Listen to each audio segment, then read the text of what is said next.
تو آشا سب سے پہلے سٹارٹ کرتے ہیں ایران سے، اور یہ بتائیے کہ آپ کیا سمجھتی ہیں مذاکرات کدھر کو جائیں گے، اور کیا ایران پہ حملہ جو ہے وہ ناگزیر ہے امریکہ کا؟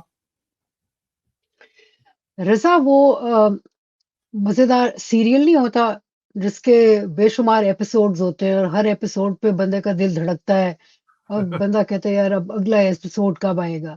تو ایران کا تو ایک سیریل سا بن گیا ہے کہ ہوگا حملہ نہیں ہوگا حملہ. دیکھیں پہلی بات یہ ہے، دو تین پہلو ہیں.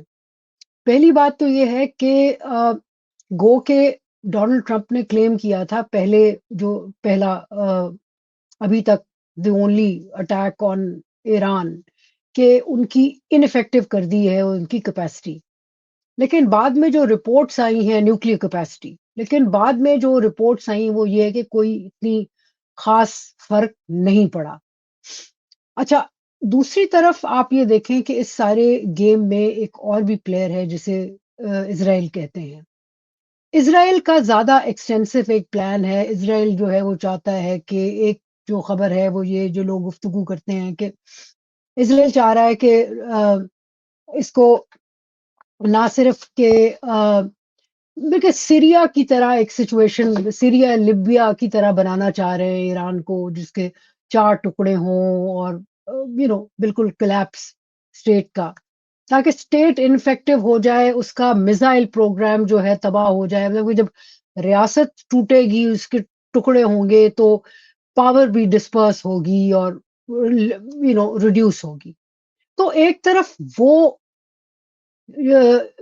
پلان ہے اسرائیل کا، اور درمیان میں یونائٹڈ اسٹیٹس ہے جو کہ میں سمجھتی ہوں کہ ایک بیلنسنگ کرنا چاہ رہا ہے. نیتن یاہو بھی ٹوٹلی ڈونلڈ ٹرمپ کے قابو میں نہیں ہے، اور میں سمجھتی ہوں کہ یہ جو ٹاکس والا معاملہ ہے جو کہ ڈونلڈ ٹرمپ جس میں چاہ رہے ہیں کہ شامل ہوں یا شامل ہیں بالکل، یہ ایک طرح سے ایک سگنل ہے نیتن یاہو کو بھی کہ بھئی تم بھی ذرا تھوڑا سا اوقات میں رہو، میں بات کرنے دو. اس کی وجہ یہ ہے کہ جو اور بہت سارے پلیئرز ہیں مڈل ایسٹ کے اور جو کہ پارٹنرز بھی ہیں یونائٹڈ اسٹیٹس کے، وہ بار بار یہ باور کرا رہے ہیں کہ بھائی اتنی تباہی ہوگی کہ جس میں امریکہ خود ساکن ہو جائے گا ریجنل کیوس میں. مطلب یہ سنبھالے نہیں سنبھلے گا معاملہ، اسے یہ حملہ شملہ نہ کرو، بات کرو. اچھا، اب بات کے 2 پہلو ہیں.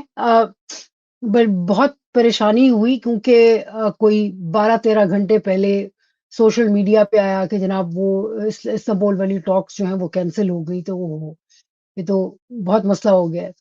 پھر ہوا کہ نہیں مسقط، اور اپیرنٹلی ایران کے کہنے پہ مسقط میں ہوا ہے، وچ مینس کہ کچھ کمیونیکیشن کا ان کا اور ٹرکی کا بھی گیپ ہے.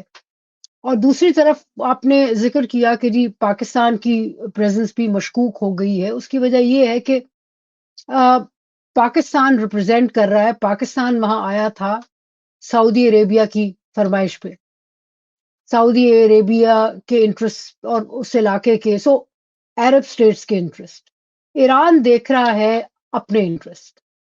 اب اس میں جو دیکھنے کی بات ہے رضا وہ یہ ہے کہ دونوں جو ہے نا پارٹیز ٹو دا ڈسکشن، ایک طرف یونائٹڈ اسٹیٹس ہے جس کا ایک براڈر ایجنڈا ہے. وہ کہتا ہے کہ جی یہ جو نان اسٹیٹ ایکٹرز ہیں حماس، حزب اللہ وغیرہ وغیرہ، ایک تو یہ ان کی سپورٹ ختم کرے.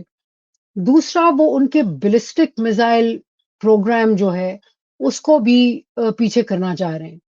اچھا، تاریخی طور پہ آپ دیکھیں تو آپ دیکھیں کہ ایک دفعہ ایسا ہوا ہے کہ 2 نیوکلیئر ویپن اسٹیٹس برازیل اور جی ارجنٹینا کا رول بیک کروایا ہے امریکہ نے ہاں پروگرام. جی بالکل. ایران اور انہوں نے کیونکہ ان کی طرف خطرے کم تھے، اور دوسری بات یہ ہے کہ جو پے آف تھا وہ واز مچ ہائر، تو انہوں نے رول بیک کر لیا.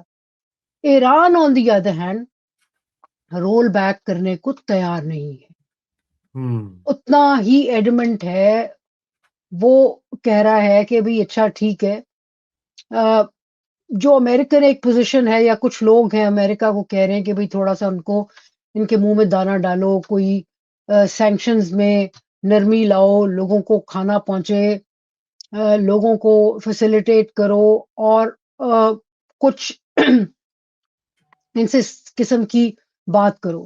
رائٹ. لیکن نیوکلیر کے ایشو پہ بیلسٹک میزائل پروگرام کو رول بیک کرنے کا اور نیوکلیر ویپنز پروگرام کو رول بیک کرنے کا کوئی موڈ نہیں لگتا.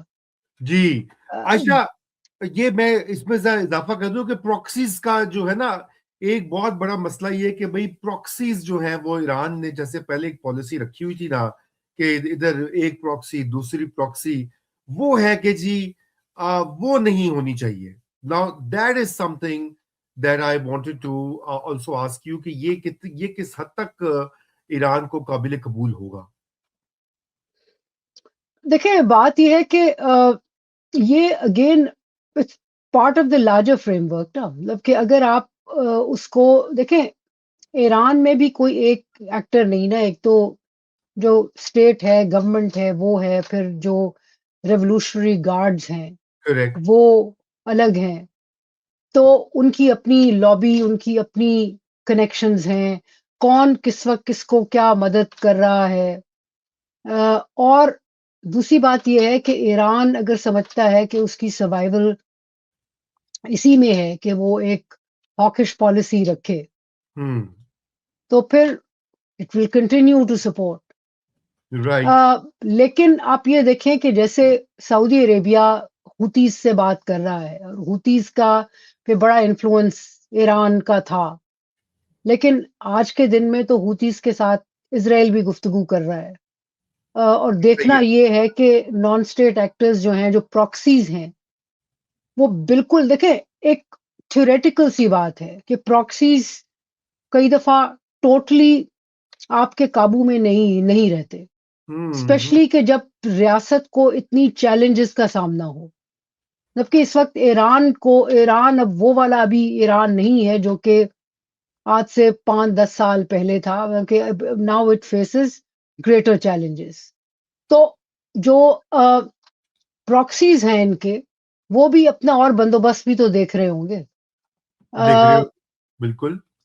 تو یہ سلسلہ ہے کہ اس میں سمجھتی ہوں کہ ایران کا پوزیشن یہی ہوگی کہ جی ہم اسسٹ نہیں کر رہے، ہم ہیلپ نہیں کر رہے. اس پہ کوئی کیا گفتگو کتنی سیریس ہوگی، کیا گارنٹیز دیں گے، پھر وہ گارنٹیز جو ہیں ان کو آگے اس کو سرٹیفائی کون کرے گا، اس کی ویریفیکیشن کون کرے گا.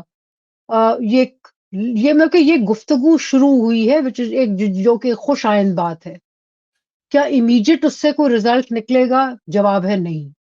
ابھی بالکل. ابھی ابھی نہیں نکلے گا. اور میں سمجھتی ہوں کہ اس وقت دونوں، امریکہ اور ایران، دونوں اپنی ہی پوزیشن پہ کھڑے ہیں. رائٹ. نہ ایران ٹس سے مس ہو رہا ہے، بیکاز ایک طریقے سے جو رژیم اس وقت ان پاور ہے اس کی عزت کا سوال ہے. اس کے جو اسٹیک ہولڈرز ہیں وہ زیادہ ہاکس ہیں، کریکٹ. اور وہ میرے خیال میں نیوکلیر پروگرام پہ اور بیلسٹک میزائل پروگرام پہ میرا نہیں خیال کہ ان کی نیت ہو کہ اس سے وہ پیچھے ہٹیں. دوسری طرف ایک پیرلل جو کانفلکٹ ہے وہ ایران کا اور اسرائیل کا ہے. نیتن یاہو کی اسیسمنٹ میں ایران از ڈینجرس، اور ایران نے جو ہے وہ جب سے 1979 سے ریولوشن آیا، اس سے پہلے ایران میں ایسا نہیں تھا، لیکن 1979 کے ریولوشن کے بعد فلسطین کے مسئلے کو، یہ تو ولی نصر اپنی کتاب میں جو ریسنٹ ان کی آئی ایران گرینڈ اسٹریٹجی پہ، اس میں انہوں نے بہت ہی ایکسپلین کیا ہے بہت اچھے طریقے سے کس طرح 79 کے بعد پیلسٹینین ایشو کو کتنا انٹرنلائز کر لیا جو رژیم تھی. سو اس طرح دونوں ایک لیول پہ امریکہ اور ایران کا کانفلکٹ ہے، اور دوسری طرف اسرائیل اور ایران کا کانفلکٹ ہے. اور That's میں right. سمجھتی ہوں کہ America is in the middle trying to stop violence from erupting and trying to contain the chaos تاکہ گفتگو اور گفتگو جو ہے اس chaos کو جو امیڈیٹ chaos ہے اس کو تھوڑا سا جسے کہتے ہیں نا کہ اس کی اس کی مشکل کو تھوڑا سا کم کرتا ہے، اس آسان کی نہیں کرتا، کم کرتا ہے. رائٹ. اچھا